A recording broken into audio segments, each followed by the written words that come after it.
नमस्कार दोस्तों, स्वागत है आपके अपने YouTube चैनल बोलो हो गया में। इससे पहले दोस्तों हमने 3 पार्ट में यूथ कंपटीशन टाइम्स की मोस्ट इंपॉर्टेंट चीजें ग्रुप डी एनटीपीसी दोस्तों बनाई है, जिसमें हमने ब्रह्मांड यानी कि यूनिवर्स के दोस्तों चीजों को जाना है, मोस्ट इंपॉर्टेंट एमसीक्यूज जाना है, क्वेश्चंस को जाना है। देखिए दोस्तों, ये क्वेश्चंस आपके एग्जाम के लिए बहुत ज़्यादा इंपॉर्टेंट है, तो वीडियो को एंड तक देखें। मुझे पता है दोस्तों आप इसको अच्छे से देखें और समझें, ध्यान दें। चलिए, आज का हमारा पहला क्वेश्चन क्या है कि निम्नलिखित में से कौन सा एक सुस्त ज्वालामुखी है। देखिए, आज के हम वीडियो में क्या करेंगे, वॉल्केनोस यानी कि ज्वालामुखी के बारे में बात करेंगे। साथ ही साथ हम कॉन्टिनेंट्स यानी कुछ महाद्वीपों के बारे में बात करेंगे, उनके मोस्ट इंपोर्टेंट क्वेश्चन जो आपके एग्जाम में आएंगे। ठीक है, चलिए। तो निम्नलिखित में से कौन सा एक सुस्त ज्वालामुखी है, तो ध्यान दीजिए।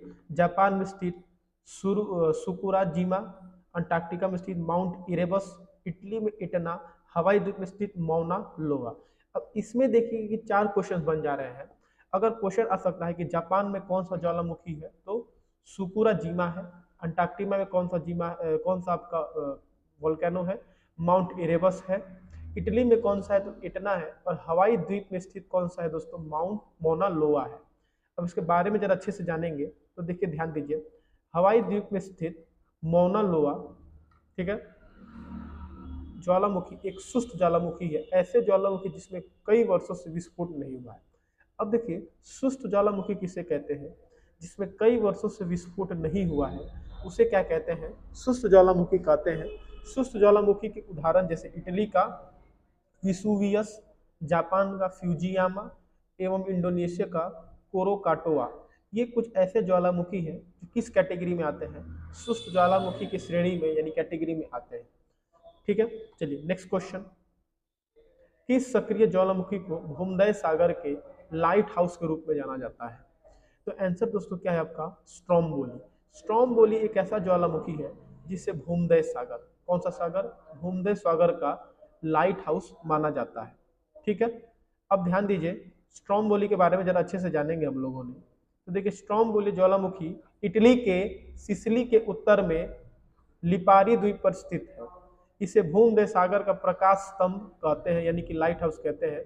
यह एक सक्रिय ज्वालामुखी, ठीक है ना। सक्रिय ज्वालामुखी मतलब क्या है आपका, एक्टिव वोल्केनो है। मतलब इसमें निरंतर क्या होता है, विस्फोट होते रहता है। वे ज्वालामुखी जिनमें समय समय पर मैग्मा निकलते रहता है। मैग्मा मतलब समझिए, देखिए दोस्तों क्या हुआ कि हमारा मान लीजिए क्या हमारा ज्वालामुखी है, इसके अंदर क्या मान लीजिए मैग्मा है। ये मैग्मा बाहर निकलेगा, तो बाहर निकलते इस मैग्मा को कहते हैं लावा। क्या कहते हैं, लावा। ठीक है, वो मैग्मा जो होता है बाहर निकलते उसको क्या नाम देते हैं, लावा नाम देते हैं। या वर्तमान में उद्भार हो रहा है को सक्रिय ज्वालामुखी कहते हैं, यानी सक्रिय ज्वालामुखी एक्टिव बोल उसको कहेंगे जिसमें समय समय पर क्या होता है, मैग्मा निकलते रहता है, विस्फोट होते रहता है।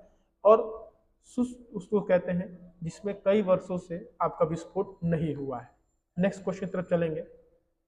भारत का एकमात्र सक्रिय ज्वालामुखी, अगर बात करेंगे भारत में कई सारे ज्वालामुखी हैं, लेकिन उनमें से एकमात्र जो सक्रिय ज्वालामुखी एक्टिव वोल्केनो है वो कहाँ स्थित है, देखिए वो स्थित है आपका बैरन द्वीप। कहाँ स्थित है, बैरन द्वीप पे। अब देखिए ध्यान दीजिए, समझेंगे इसके बारे में और अच्छे से।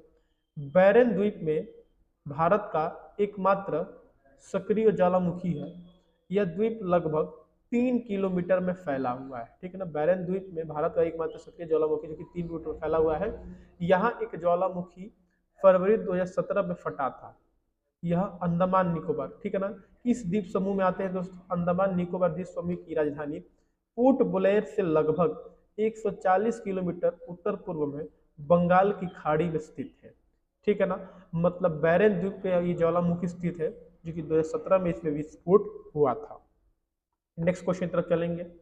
नेक्स्ट क्वेश्चन क्या है दोस्तों कि निम्नलिखित में से कौन सा ज्वालामुखी नहीं है, तो देखिए माउंट एटना ये ज्वालामुखी है। कोटोपैक्सी, माउंट कोटोपैक्सी ये भी आपका ज्वालामुखी है। माउंट वेसुवियस ये भी आपका ज्वालामुखी है। लेकिन माउंट ब्लैक आपका ज्वालामुखी नहीं है। माउंट ब्लैक आल्पस मध्य यूरोप की सबसे बड़ी पर्वतमाला यानी कि माउंटेन रेंज। अब माउंटेन रेंज पर्वत वाला मतलब क्या होता है, जब कई सारे पहाड़ एक रेंज में एक श्रृंखला में होते हैं तो उनको माउंटेन रेंज कहते हैं। जैसे हमारे भारत में क्या है, हिमालयास। हमारे भारत में क्या हिमालयास है, उसी प्रकार साउथ अमेरिका जो आपका महाद्वीप है उसमें एंडीज पर्वतमाला है, जो कि दोस्तों कुछ मान लीजिए आपका साउथ अफ्रीका जो कि इस प्रकार टोटल के ऊपर फैला हुआ है, ठीक है ना। अगर बात करेंगे हमारे भारत देश की दोस्तों, ठीक है, तो मान लीजिए भारत का नक्शा है तो ये पूरा ऐसे क्या हुआ है, फैला हुआ है। तो माउंट ब्लैक एक ज्वालामुखी ना होकर क्या है, पर्वत वाला माउंटेन रेंज है। इसके बारे में और अच्छे से समझेंगे तो देखिए ध्यान दीजिए। माउंट एटना कहाँ का है, तो देखिए दोस्तों इटली का है। माउंट कोटोबैक्सी कहाँ का है, इक्वाडोर का है। और माउंट विसुवियस कहाँ का है, इटली का है। नेक्स्ट क्वेश्चन, निम्नलिखित विकल्पों में से कौन सा ज्वालामुखी पर्वत का एक उदाहरण है, मतलब कौन सा ज्वालामुखी पर्वत का एक उदाहरण है। तो देखिए इसका आंसर क्या हो जाएगा, फुजियामा। फुजियामा का एक पर्वत का उदाहरण है, ठीक है ना। तो इसके बारे में और अच्छे से समझेंगे तो देखिए ध्यान दीजिए। फ्यूजियामा एक ज्वालामुखी पर्वत है जो जापान का सबसे ऊंचा पर्वत भी है। देखिए फ्यूजियामा एक ज्वालामुखी पर्वत है, साथ ही साथ ये जापान का सबसे ऊंचा पर्वत भी है। यह एक प्रसुप्त ज्वालामुखी का उदाहरण है। प्रसुप्त ज्वालामुखी वे ज्वालामुखी होते हैं जिनमें निकट अतीत में कोई उद्गार नहीं हुआ, लेकिन इसमें कभी उद्गार हो सकता है। देखिए तीन प्रकार के ज्वालामुखी हमने समझा। एक आपके एक्टिव वोल्केनो यानी सक्रिय ज्वालामुखी, ठीक है ना, जो कि दोस्तों निरंतर उसमें विस्फोट होते रहता है। प्रसुप्त ज्वालामुखी उसे कहते हैं जिनमें कई सालों से विस्फोट नहीं हुआ है, लेकिन भविष्य में होने के चांसेस बहुत ज्यादा है। और एक आपका सुप्त ज्वालामुखी किसे कहेंगे, जिनमें कई सालों से ज्वालामुखी का विस्फोट नहीं हुआ है और आगे भी होने के कोई चांस नहीं है, ठीक है। तो प्रस्तुत ज्वालामुखी का उदाहरण वो होते हैं, ये क्या है दोस्तों आपका फुजियामा क्या है, प्रस्तुत ज्वालामुखी का उदाहरण है। इसमें भविष्य में होने का संभावना है। विश्व के प्रमुख ज्वालामुखी दोस्तों क्या है, माउंट कैमरून जो कि अफ्रीका में है, माउंट एटना इटली में है, ओजोस डेल सलाडो चिली में है, माउंट कोटोपैक्सी इक्वाडोर में है, स्ट्रॉम्बेली दोस्तों भूमध्य सागर में है, मोना लोआ हवाई द्वीप यूएसए में है, और माउंट ताल का है दोस्तों आपका फिलीपींस में है। नेक्स्ट क्वेश्चन की तरफ चलेंगे। देखिए इनमें से कौन पृथ्वी पर उपस्थित सबसे बड़ा ज्वालामुखी है उसके द्रव्यमान तथा फुटप्रिंट के आधार पर। तो देखिए इसका जो राइट आंसर है वो क्या हो जाएगा, टेमू मैसिव। टेमू मैसिव पृथ्वी पर उपस्थित सबसे बड़ा ज्वालामुखी है, ठीक है। इसके बारे में जब और अच्छे से जानेंगे तो देखिए ध्यान दीजिए। प्रशांत महासागर में पाए जाने वाला टेमू मैसिव 5 सितंबर 2013 को दुनिया का सबसे बड़ा ज्वालामुखी माना गया है। इससे पहले यह स्थान अमेरिका के हवाई द्वीप पर मौना लोआ, मतलब 2013 से पहले रैंकिंग में नंबर 1 पे कौन था, तो आपका यूएसए का हवाई द्वीप का मोना लोआ ज्वालामुखी था। ओजोस डेल सेलाडो दक्षिण अमेरिका यानी कि साउथ अमेरिका महाद्वीप में अर्जेंटीना तथा चिली नामक देश की सीमा में स्थित है। विसुवियस पर्वत इटली के नेपल्स की खाड़ी में स्थित परतदार ज्वालामुखी। अब देखिए विसुवियस पर्वत इटली के नेपल्स की खाड़ी, ठीक है ना, नेपल्स बे ऑफ नेपल्स में स्थित परतदार ज्वालामुखी, जिसमें क्या परत दर परत। नेक्स्ट क्वेश्चन तरफ चलेंगे। 90 ईस्ट रिज जो एक अंतः समुद्री ज्वालामुखी रिज है कौन से महासागर में स्थित है। इसका राइट आंसर क्या हो जाएगा दोस्तों, हिंद महासागर यानी कि इंडियन ओशन। मतलब 90 ईस्ट, देखिए क्वेश्चन अगर आता है कि 90 ईस्ट रिज कहाँ का है तो आपका हिंद महासागर का है। इसके बारे में और अच्छे से जानेंगे, ठीक है। देखिए 90 ईस्ट रिज एक अंतः समुद्री ज्वालामुखी रिज है जो हिंद महासागर में स्थित है। यह रिज पूर्वी गोलार्ध में लगभग 90 मेरिडियन के समांतर स्थित है। 90 डिग्री ईस्ट रिज हिंद महासागर के पश्चिमी हिंद महासागर एवं पूर्वी हिंद महासागर में विभाजित करता है और निकोबार फैन खाड़ी को बंगाल के खाड़ी से अलग करता है। Next question, Mount Saint Helena द्वीप सक्रिय ज्वालामुखी स्थित है, तो कहाँ स्थित है दोस्तों, आपका संयुक्त राज्य अमेरिका यानी कहाँ, यूएसए में स्थित है Mount Saint Helena. Mount Saint Helena द्वीप दक्षिणी अटलांटिक महासागर में स्थित है।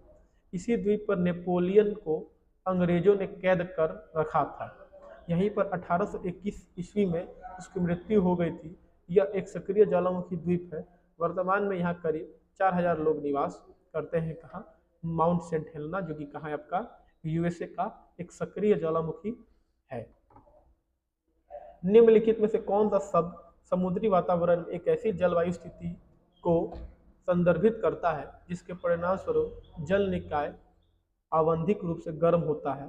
तो देखिए अल नीनो, अल नीनो क्या है दोस्तों, आपका एक समुद्री वातावरण है जिसमें जलवायु स्थिति का संदर्भित करता है, जिसके परिणाम जल निकाय आवंधिक रूप से गर्म होता है।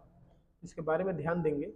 देखिए प्रशांत सागर के भूमध्य क्षेत्र के उस समुद्री घटना का नाम है जो दक्षिण अमेरिका के पश्चिमी तट पर स्थित इक्वाडोर और पेरू देशों के तटीय समुद्री जल में 5 या 10 सालों के अंतराल में घटित होती है।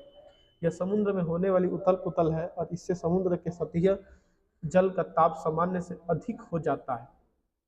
सामान्यतः समुद्र में गहराई से ऊपर आने वाला जल अपने साथ काफी मात्रा में मछलियों के लिए खाद्य पदार्थ लाता है। यह क्रिया अल नीनो के कारण रुक जाती है और मछलियां मरने लगती है। नेक्स्ट क्वेश्चन, निम्नलिखित में से किस विकल्प में ग्रही पवनों के सही प्रकार है? देखिए सी व्यापारिक पवने, पछुआ पवने और ध्रुवीय स्टर्लिस। ठीक है, देखिए भूमंडलीय या ग्रहीय पवने ऐसी पवने होती है जो वर्ष भर एक ही दिशा में बहती है। मतलब भूमंडलीय या ग्रहीय पवने एक ही दिशा में बहती हैं। वे पृथ्वी पर ऊष्मा एवं आर्द्रता के संतुलित वितरण के निर्धारित करने में महत्वपूर्ण भूमिका निभाती है। ये मुख्यतः 3 प्रकार व्यापारिक पवने, पछुआ पवने और ध्रुवीय पवने की होती है। व्यापारिक पवन में उपोषण उच्च वायु दाब से भूमध्य रेखीय निम्न वायु दाब की ओर प्रभावित होती है। पछुआ पवने उपोषण उच्च वायु दाब कटिबंध से ध्रुवीय निम्न वायु दाब कटिबंध के मध्य दोनों गोलार्धों में चलती है। ध्रुवीय उच्च वायु दाब से उपध्रुवीय निम्न वायु दाब की ओर प्रवाहमान पवनों के ध्रुवीय पवने कहते हैं। नेक्स्ट क्वेश्चन,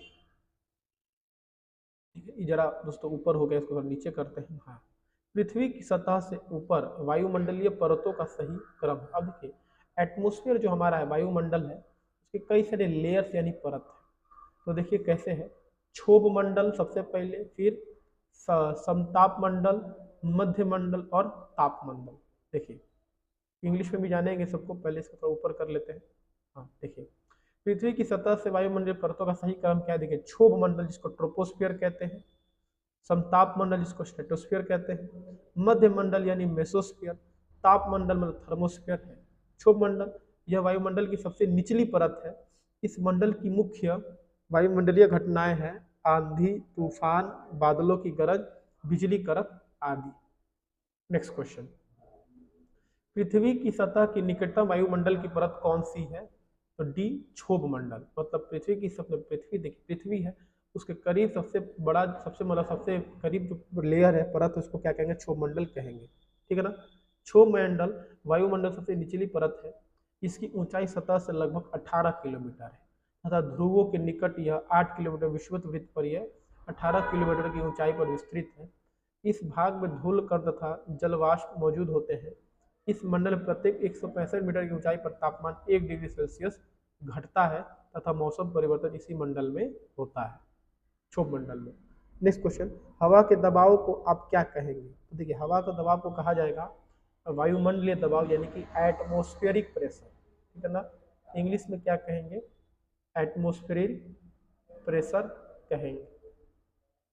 मतलब हवा के द्वारा जो दाब लगा उसको क्या कहेंगे? एटमॉस्फेरिक प्रेशर कहेंगे। हवा के दबाव को वायुमंडलीय दबाव कहा जाता है।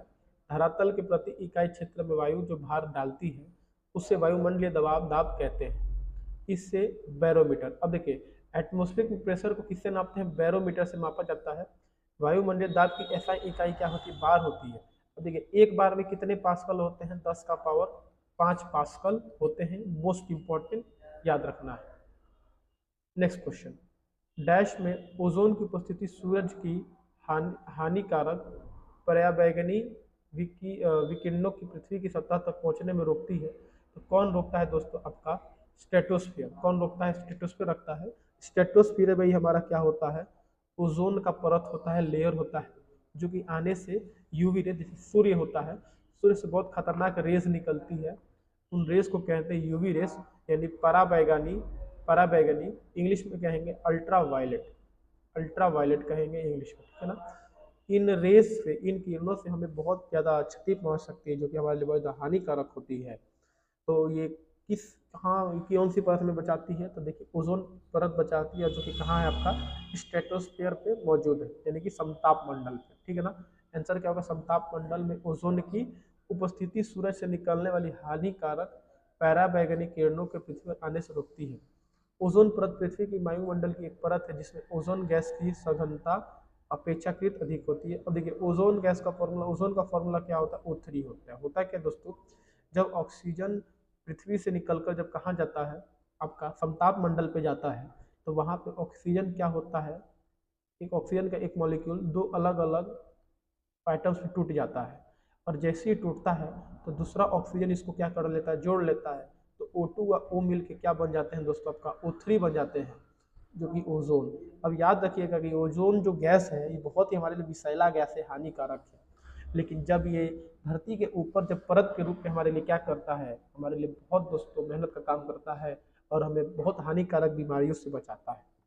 नेक्स्ट क्वेश्चन, हमारे वातावरण में कितने प्रतिशत नाइट्रोजन है, तो देखिए आपको पता है दोस्तों हमारे वातावरण टोटल 78% क्या है, नाइट्रोजन है, 21% क्या है आपका ऑक्सीजन, और 1% जो बचा उसमें अन्य गैस है, जिसमें आपका आर्गन है, आपका फिर से कार्बन डाइऑक्साइड है, कार्बन मोनोऑक्साइड है, और भी कई प्रकार के गैस है। पृथ्वी के चारों ओर स्थित वायु के आवरण को वायुमंडल कहा जाता है, जबकि गैसों के मिश्रण को वायु कहा जाता है। वायुमंडलीय गैसों के प्रमुख रूप से नाइट्रोजन 78.03 मतलब 78% लगभग, ऑक्सीजन 20.9 मतलब 21%, argon 0.93%, carbon dioxide 0.03%, most important. इसके अतिरिक्त neon, helium, ozone, hydrogen, krypton, xenon आदि गैसें शामिल होती हैं। नेक्स्ट क्वेश्चन, सबसे प्रचुर मात्रा में मौजूद दुर्लभ गैस, दुर्लभ एक भैया दुर्लभ है, लेकिन सबसे ज्यादा मौजूद कौन सी है, तो उसका आर्गन जो कि 0.93% है, ठीक है ना। तो देखिए ध्यान दीजिए, प्रकृति में उपस्थित वायुमंडल में सबसे अधिक मात्रा में पाई जाने वाली दुर्लभ गैस है। इसकी खोज विलियम रैमसे ने की है। आर्गन का उपयोग विद्युत बल्ब में कर भरने में किया जाता है, क्योंकि इसकी उपस्थिति में विद्युत बल्ब का तुरंत ज़्यादा समय तक सुरक्षित रहता है। मतलब बल्ब में कौन सा गैस होता है, आर्गन। देखिए आर्गन के साथ नियॉन भी होता है, ठीक है, याद रखिएगा। चलिए नेक्स्ट क्वेश्चन, वायुमंडल के अध्ययन को क्या कहा जाता है। देखिए वायुमंडल के अध्ययन को कहा जाता है आपका मीटियोरोलॉजी कहा जाता है। वायुमंडल का अध्ययन मीटेरियोलॉजी, जीव समुदाय तथा उसके वातावरण के साथ पारस्परिक संबंध इकोलॉजी, पुष्पों का अध्ययन दोस्तों आपका एंथोलॉजी, और छिपकलियों का अध्ययन होता है आपका सौरोलॉजी कहलाता है। नेक्स्ट क्वेश्चन, निम्नलिखित में से वायुमंडल के किस परत से रेडियो का संचार संभव होता है, तो देखिए सी, आयन मंडल के हेल्प से क्या होता है, रेडियो का संचार संभव होता है।